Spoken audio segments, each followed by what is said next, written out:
company uh, actually work cooperative owned by farmers. We are farmers and on finding solutions to speed up the trend. And I'm talking about speed up the trend because one of the lacks we have is the better communication what we are already doing on that. It's far from the target, but we are doing many things. And yes, the resistance on the production point of view involves costs, involves the size. When we talk about policies to introduce environmental cares and some practices in the field, many times the size of the farmer is an obstacle to cooperative world in Brazil is responsible for more than 40% of the total agribusiness in the country. Talking about animal protein, that is my business, we are talking about 40% of the production is from the cooperatives and based on farmers, small farmers. How can we work as a team? It's a cooperative work, work to allow the small ones to have access to those practices and those policies and work on the policies on that. Most important from my point of view, work on the communication between the stakeholders of the market. Okay, I'm not talking only about Brazil, but worldwide. The distance from the sometimes the KPIs and the real numbers to establish the KPIs, we need to bridge that. Okay, so it's working together, government, private sector, to influence, convince, and enable the producers to have access to those practices. Thanks. You make me think of, sorry, I'm talking again about my family. I already mentioned my husband, but my father is a coffee producer, as my grandfather used to be and my great grandfather. And if you look at the way they produce, it's completely different. If my grandfather visited my dad's farm today, he would say, "This is such an ugly field," because he would cut everything. But now we see that Regen Egg, it's completely different approach. But he only changed that because he has knowledge available and because he suffered a little bit with productivity in the last years. And then when you show the money, it's completely different, the situation. And now I use this, move this to Bayer, who is like a very important partner for most producers in providing inputs and supply for the harvest. What's your role? How do you see your role in supporting farmers in this transition that is so necessary? Thanks, Manuela, and thanks so much for the opportunity to be here. I must to tell about myself, Manuela, because I came from a farmer family also, and I can, through the generations, I could see how we are evolving in terms of sustainable practices in the field, from my grandfather to my father and now to my brother. It's a huge transformation in the field happening right now. And the private sector important role to support these farmers. As you mentioned in the beginning of this panel, we face a huge challenge to close this gap between our ambitions and what we are going to put in place in concrete actions. At the same time, we have lots of opportunities, especially talking about Brazilian agriculture. We also have lots of barriers to overcome.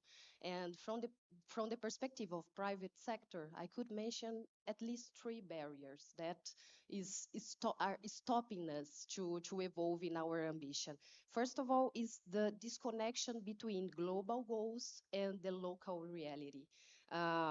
It's mandatory for the private sector, especially for the multinational companies, to know well the needs and the reality of the territory. Otherwise, the goals will be not feasible. Otherwise, the ambition stops again at the boardroom. The second one that we see is the financial constraints. We Sustainability has a cost. We know that transitioning to sustainable practices requires a upfront financial investment. And in the case of agriculture, and Rodrigo mentioned this, we need a special attention for small growers, small farmers, small holders, because they need support. They can't do this transition alone, and they can't do this transition without support. Regarding access to new technologies, regarding to access science-based data, regarding the access of investments to evolve in sustainable practices. And the last one, in our vision, the most important one is the policy gaps. Unclear and inconsistent regulations slow down our adoption of climate smart practices. The same for regulatory framework.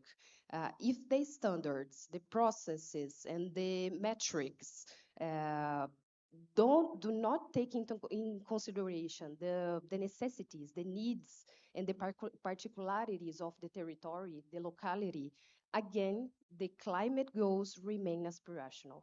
So we believe that we have lots of opportunities to evolve, but we need to overcome these barriers to get there. Thank you. And last here in this first round of the panel, Frank, if you're talking about gap, I think you're the one that like you're closest to the consumer, and I think everybody mentioned here the gap between someone buying something in a supermarket in Paris in the distance and between a cattle rancher in Brazil. And how do you see your role in, she mentioned the importance of demand. How do you see your role in communicating this for your consumer and the challenges of, making maybe they have to pay more or not? If you could share a little bit on this perspective. Yeah, thank you very much for the question. I think you put a big fish on the table.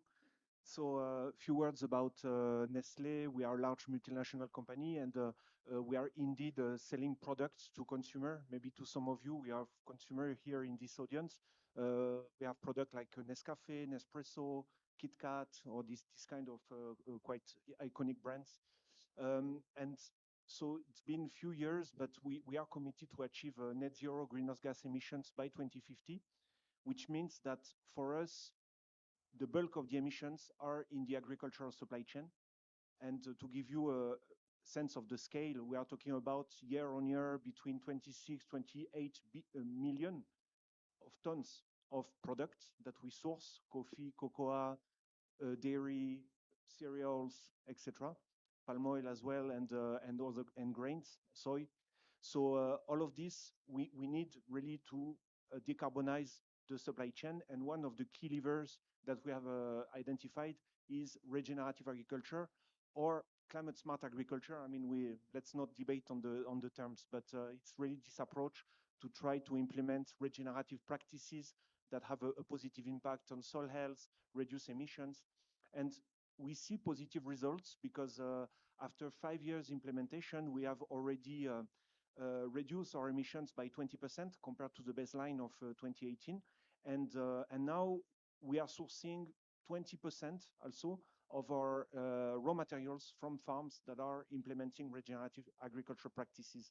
So one of the key challenge is that we don't own the supply chain. We work a lot with suppliers, we work a lot with the farmers, and we need really to incentivize them, because it's unrealistic to think that we could instruct them just to change without like a clear rationale on their business plan.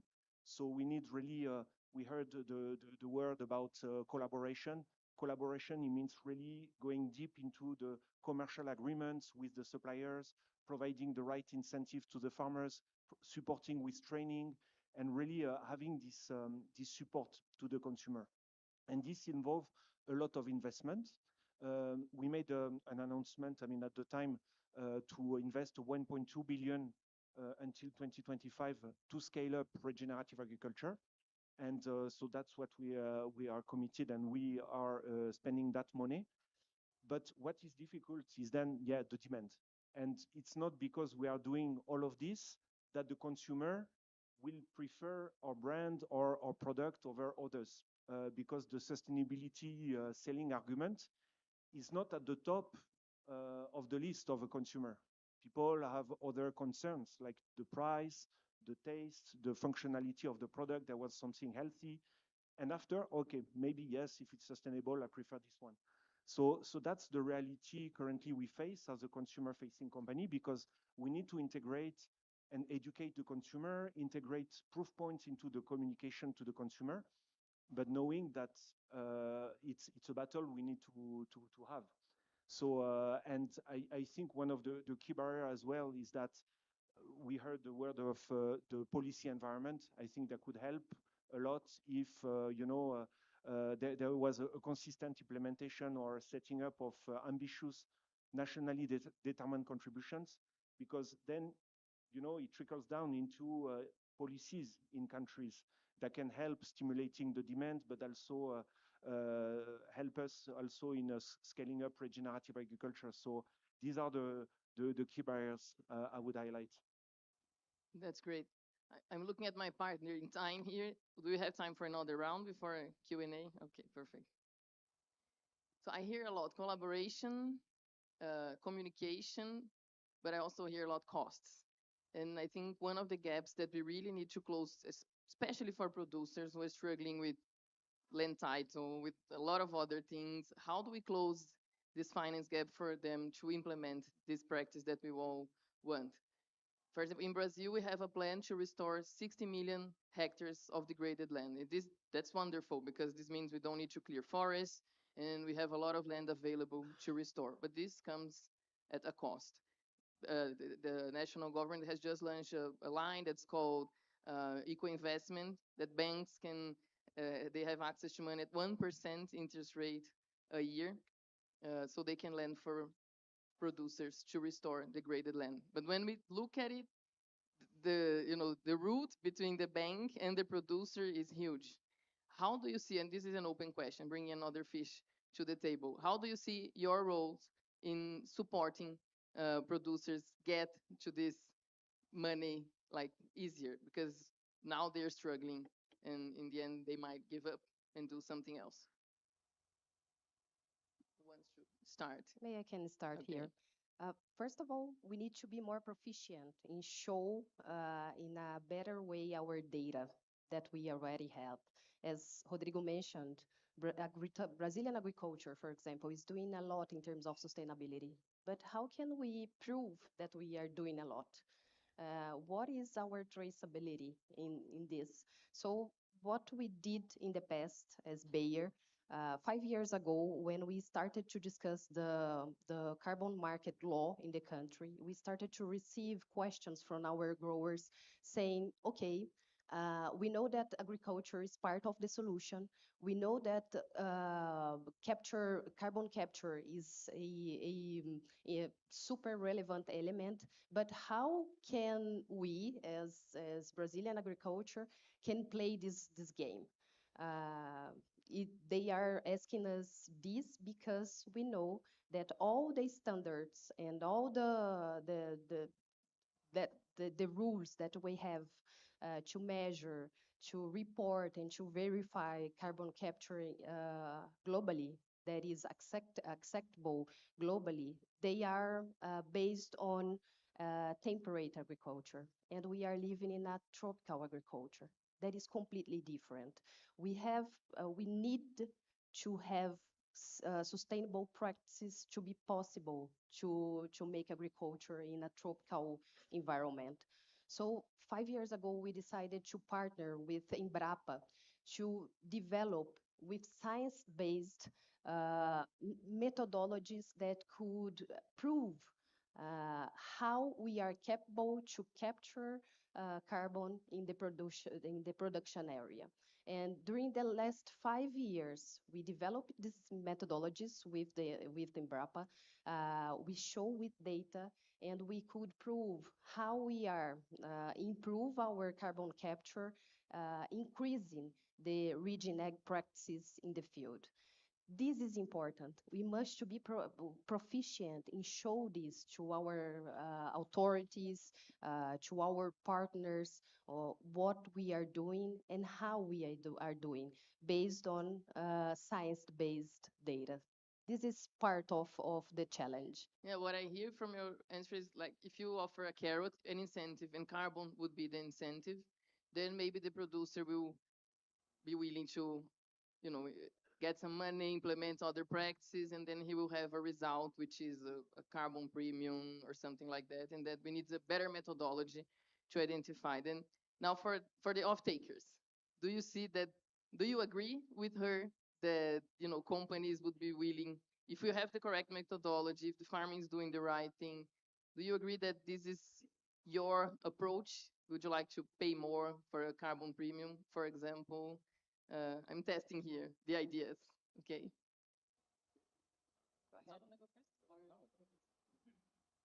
Feel free. It's a dynamic conversation. Yeah, no, I think it makes sense to reward for the effort. So, and that's what we are currently doing, adding premiums on top of the cost of the raw material to reward for the carbon reduction. But it's way beyond carbon. And what we are trying to demonstrate is really that implementing regenerative agriculture or climate smart agriculture really helps for the resilience of the farm. And we have positive results. Like, for instance, there were floods last year in Indonesia, and we could see that the group of farmers that have implemented regenerative practices on their farm, they were more resilient against the floods. They had less reduction of yield. So, and also after 5 years of implementation, what we see is that it's not exclusive of productivity. And the farmers we work with, in average, because it depends case by case, but in average, they manage to improve their profitability and productivity as well by implementing those practices. And so that's also why we want to include that as part of their business model. And we think that the transition shouldn't last forever. It's like, okay, we can provide support at the beginning or during the transition phase, but towards a new model that becomes when climate smart agriculture is mainstream, and then providing more benefits to the farmers. You want to add something? No, you said what I was going to say. I think from our perspective, like when I was in research years ago, climate smart agriculture, we were always talking about ideally the triple wins, which is like adaptation, mitigation, and a short-term benefit, which was like profitability, risk management, and all of that. So ideally, just by for us, just by farmers just to adopt these practices, they are actually seeing a short-term benefit, right? Which is productivity, profitability. So this is something for success. This is really important. And so our role in that is very much from the point of view of, training the farmers, providing maybe the right, infrastructure to the farmer and all of that. Now, we had a conversation yesterday where when we talk about the private sector, we have to kind of understand which private sector you're talking to. Because if you speak to, a Nestle, Bayer, or an Olam Agri, we have different roles to play in this how do you say in this ecosystem of solutions. And so in that sense, yes, methodology. So a company like Olam Agri can help in training farmers, can help in making sure that comply is the wrong word, but apply, the methodologies that our customers, feel comfortable with, making sure that we can provide the proof. But of course, there's a cost to it, but then there's a premium as well, potentially. So this is the role that we can see played. Then from a point of view of costs, one other thing that I would like to add is, again, going back to the dependency technology, right? So I feel as well like there's the current situation and there's the future situation. Technology like remote sensing, Internet of Things. There's so many solutions that are being developed that will be ready in a couple of years, maybe in 10, whatever the timeline is. But so costs I hope, and I think so, will also reduce based on the methodologies and the solutions that are being developed. So, with what you're saying, what I would add as well is this point. So I will talk a little bit more about the other side of the chain, okay? But first of all, we are seen as influencers to the farmers. We are seeing the work on the behavior of the consumer is doing improvements much bigger than the legislation. This is a reality that the farmers are feeling right now. We have a lot of examples, but the egg production sector in Brazil totally changed mindset on production, way of production, because the consumer behavior. Okay, 10 years ago we were waiting for the change of the legislation to stop using antibiotics or something like that, and this is happening right now in a faster way than the past. This is a good news. And going back to the base of the chain, I would like to split in two, okay? What we can do ourselves in a daily basis to change, and what we can do as a team, including the whole chain, the government, the farmers, and everything. What do we do ourselves as a company in this case? Principles. First, our purpose includes assure the future for the next generations, and we practice that with each employee. We have clear KPIs. We are talking about establish clear KPIs to the agri world, let's say that, but we can have our own KPIs besides that, or trying to contribute with some ideas, but we work very clear and transparent with everyone. Responsible solutions, responsible sourcing, and responsible operation.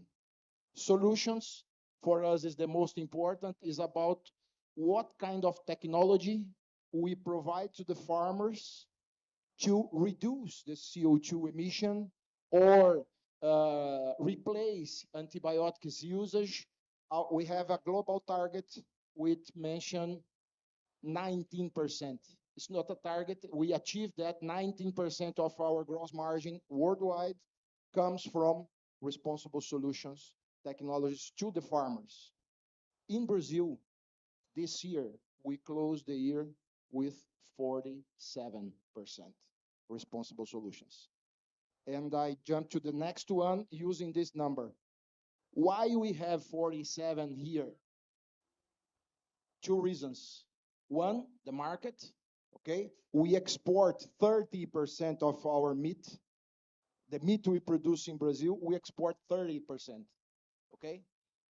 That means we need to attend to answer the request from other countries, not only our own consumption. Secondly, as we mentioned in the beginning, we access to the cooperatives. We are partners. And this is what we can do. The influence we have to the producers can change the game. If we have the specific guidance and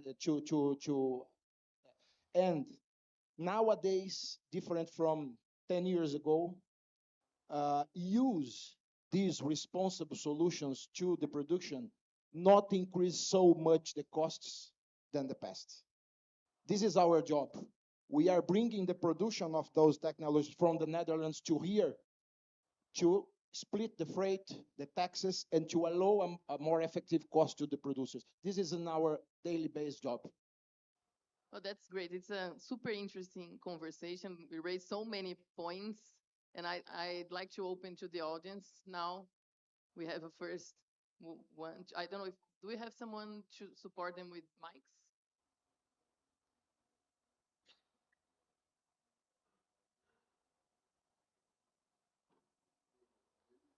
So first one there, and then the gentleman over there.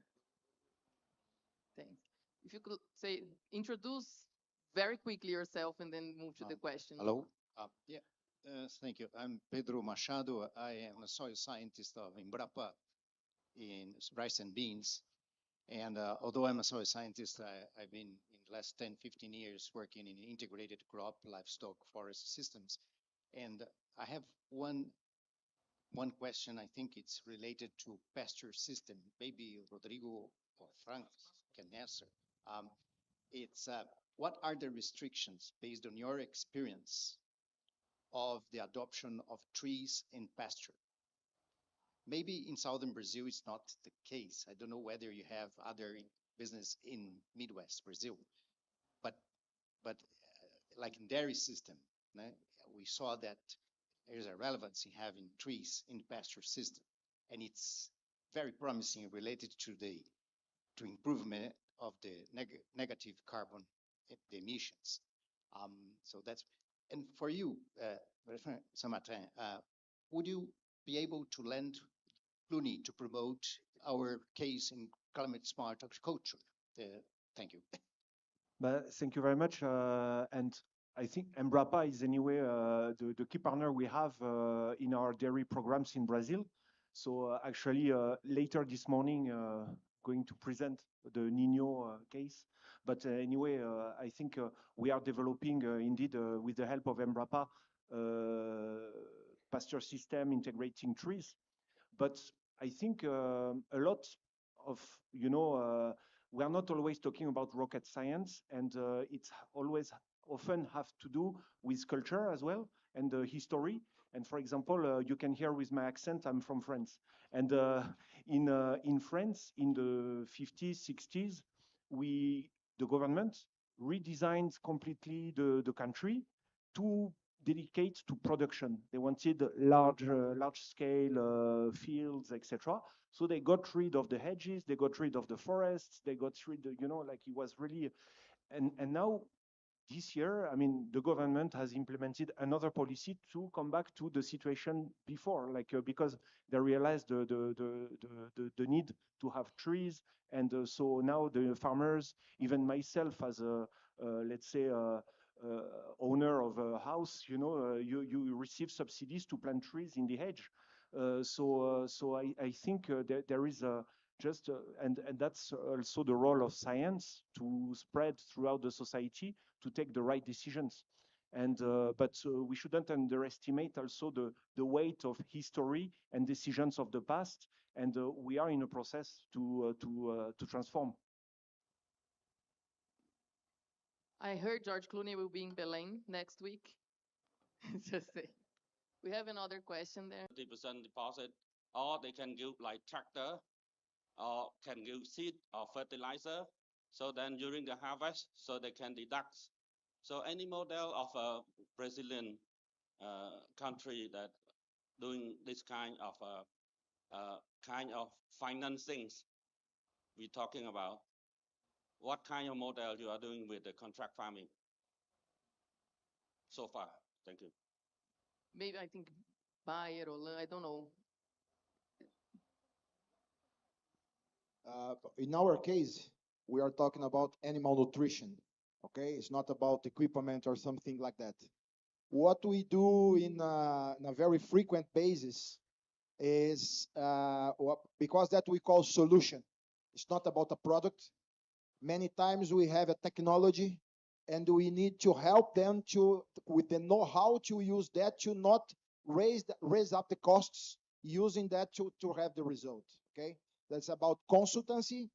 Yes, we have some contracts that we stimulate as a kind of discount to use in a more cheaper way, let's say that. But the most important is the frequent presence with the farmer to teach them how to use that technology and have the results without the increase of the costs. This is in the case of the animal nutrition that is a source. This is the way we work here. And in our case in Bayer, we are talking about seeds, biotechnologies, crop protection products, and digital agriculture. But we are not talking about products. When we go to the field, we talk about systems and how to apply these products and systems in an efficient way to help the farmer to become more resilient, more productive, and to improve their life. Uh, in our assumption, you can have the biggest one and the most important technology in hands. If you don't have the knowledge to apply this technology in your system, in your field, we will get you will don't get there. So the knowledge transfer is super important. Because of that, for example, Embrapa is a super important partner from Bayer, because we can develop in partnership technologies and also ensure the knowledge transfer to use in a better way this technology in the field. That's our assumption in terms of company. And to your point on contracting and finance, if I may add, we need to be patient as well. I have a colleague who used to work at Rabobank, and she was there in the first barter operation with Syngenta, which, the producers, the guarantee was the production. It took her 7 years to approve the first barter. So it's like conversations like this that led, of course, to this new product. But we need to be patient in these products, this kind of contracting that you mentioned, they arise. Just one final contribution. When I mentioned the cooperative world in Brazil, the cooperative system in Brazil, this is very important also to have scale on the sourcing to provide to the producers. The cooperative system in Brazil provide this. You can sell in the best price because the volume, and they transfer that to the producers. The cooperative way in Brazil works very well this way. Thanks. We have another question here. Okay, I think another one, and we have okay. Hello, good morning. Thank you very much. My name is Ria Hulsman, Wageningen University of Research, and my question goes to Rodrigo and to Frank. I've heard you saying that you reached already 5 year reduction of 20% of the emissions, and AgriFirm, you reached a reduction of 47% of your target with responsible solutions. Impressive, and congratulations. I may understand that these probably are like some low-hanging fruits or some easy gains that you have now. How do you see the next steps, which may be much more harsh? So would this be in the upscaling of the implement and the measures that you have taken, or would you looking much more into new, even more and new innovations?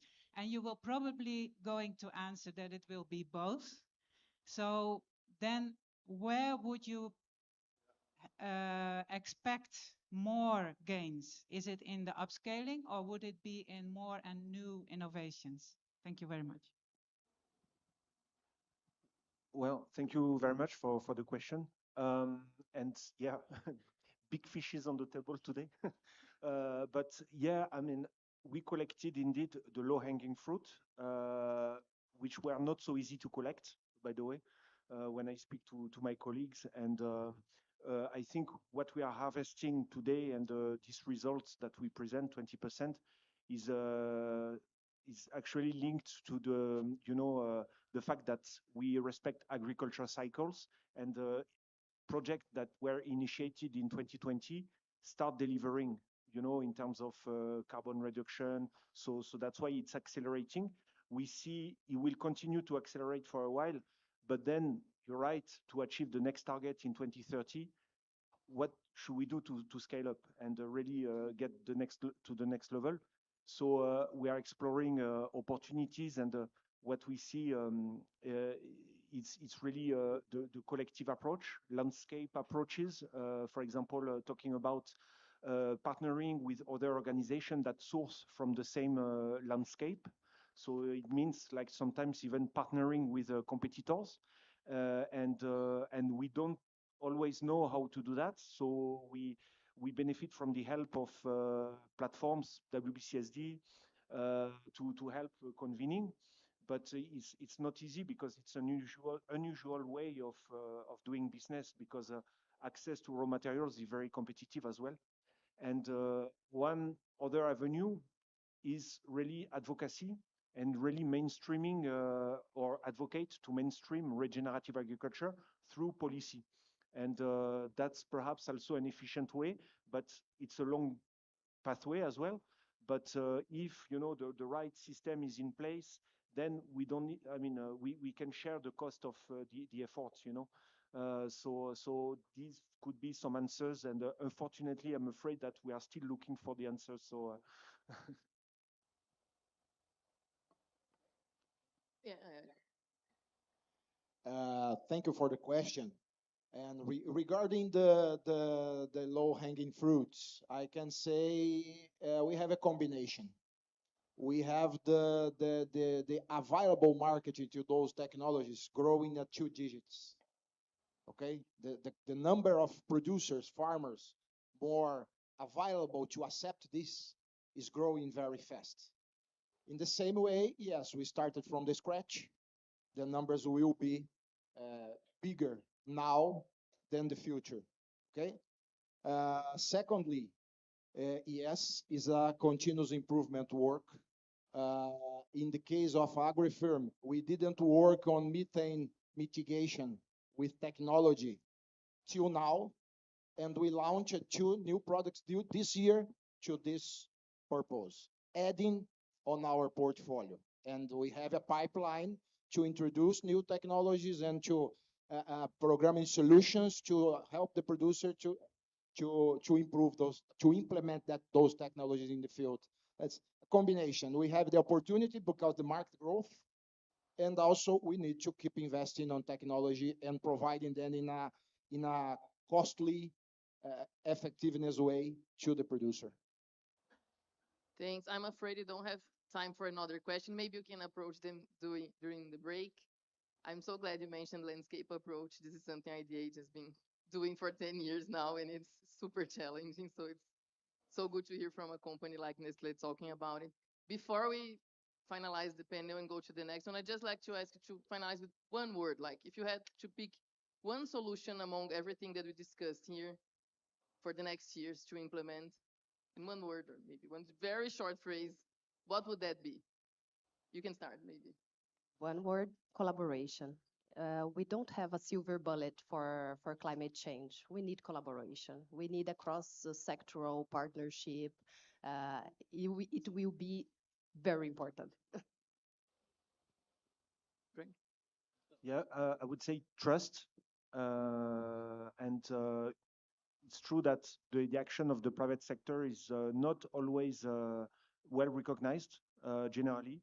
So I think we need to do some efforts in better communicating and giving and earning this trust as well. But I think it has to be a step forward in all sides, Yeah. One word. Openness to work as a team, Yeah. farmer, industry, and government. Can I say 2 words? Yeah. So I would say, like, back to collaboration, but thoughtful partnerships. It's to make sure that around the table, when you're designing the solutions, you really are thinking very carefully about who you need to have in terms of competencies and, experience in order to design the solutions. That's great. Thank you so much for this. Thank you for the good questions. I think we really have to finalize this panel, but it was great having you here.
Is it on? Yes, now it is.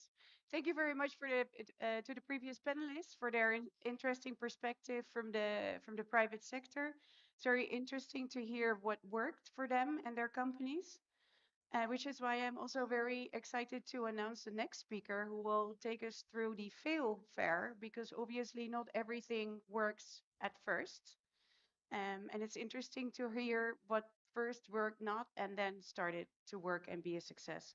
So let me introduce to you Andy Jarvis, who is the Director of Future Food for the Bezos Earth Fund. And we will start with a video.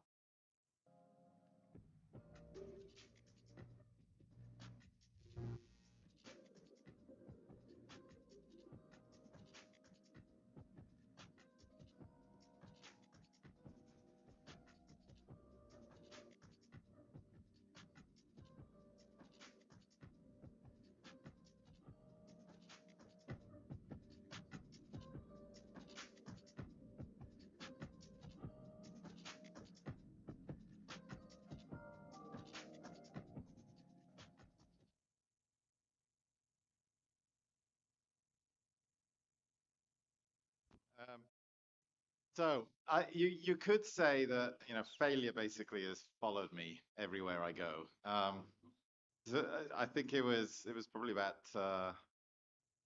about 10 years, maybe 12 years ago that we had this first idea when I was working for the CGIR and I was in the CCAFS program. We had this idea of having a fail fest, right? And so I don't know, the people basically said, "Oh, who could do that? Oh, Andy's really good at that." So that we held this fail fest and people went up. It was kind of Failures Anonymous.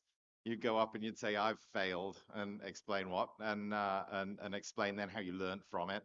And so we did a few of those, and actually Clim-Eat has put kind of failing central in its approach. It really is about reflecting hard and learning. And so this idea of failing has kind of been following me around. Now I work for the Bezos Earth Fund, and I can tell you, Jeff Bezos himself, he's spoken at length about the importance of failure, and so we have it. It's kind of part of the DNA of the organization. It's kind of been told, you better fail. Yeah. So it's great. I mean, I as I say, failure has followed me throughout my career. So today we got this session around this topic of failure.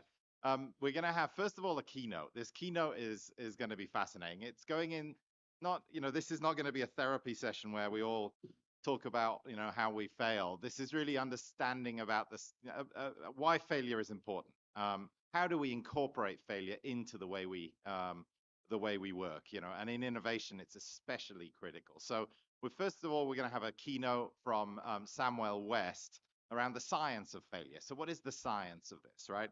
Samuel West is I think going to be on Zoom, hopefully coming up on the screen in a minute. But he's a clinical psychologist and an organizational psychologist. His research at Lund University in Sweden has focused on how organizations can boost innovation by encouraging playful experimentation and exploration. I like that, playful experimentation. Samuel has consulted global organizations on enhancing creativity and innovation for well over a decade. And he's also the founder and curator of the Museum of Failure. There was actually an event there that we attended, which was fantastic. The museum's collection of innovation failures has toured the world, currently in Paris. So Samuel, are you online? We're going to hear from Samuel, a brief keynote, and then we'll have a panel. Okay, we're working. Is there a fail? I told you failure follows me everywhere, right? So does anyone know any good jokes? Do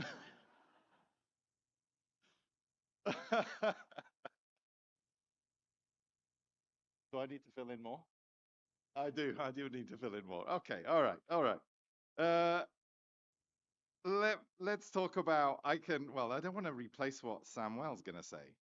I mean, in innovation, one of the central kind of science of failure, how you focus in on this is this idea of fail fast, fail cheap, and learn deeply, right? And I think that's a That's the kind of the bottom line for me in the way you look at failure, right? And so it's, its value depends not on the mistake itself, but on the system's capacity to metabolize it into learning, right? So it's about controlled failure and a system that is responsive to it, right? And there's all sorts of great kind of stories, histories of it. I mean, one that's kind of off topic for climate smart ag, but again, one that kind of touches with some of the work we do as well. I mean, one of them is space has actually been one of the areas where failure has been incredibly well systematized. It took NASA decades to do every mission in the 60s, the 50s, 60s, 70s, and 80s. But in the 90s, they kind of had this change of philosophy where they took failure and centralized it in their approach, right? So it was NASA's faster, better, cheaper missions in the 90s, right? And so that was kind of designed, so we're going to move faster, we are going to tolerate failure, and they had some fun, spectacular failures, like the Mars Climate Orbiter just didn't work.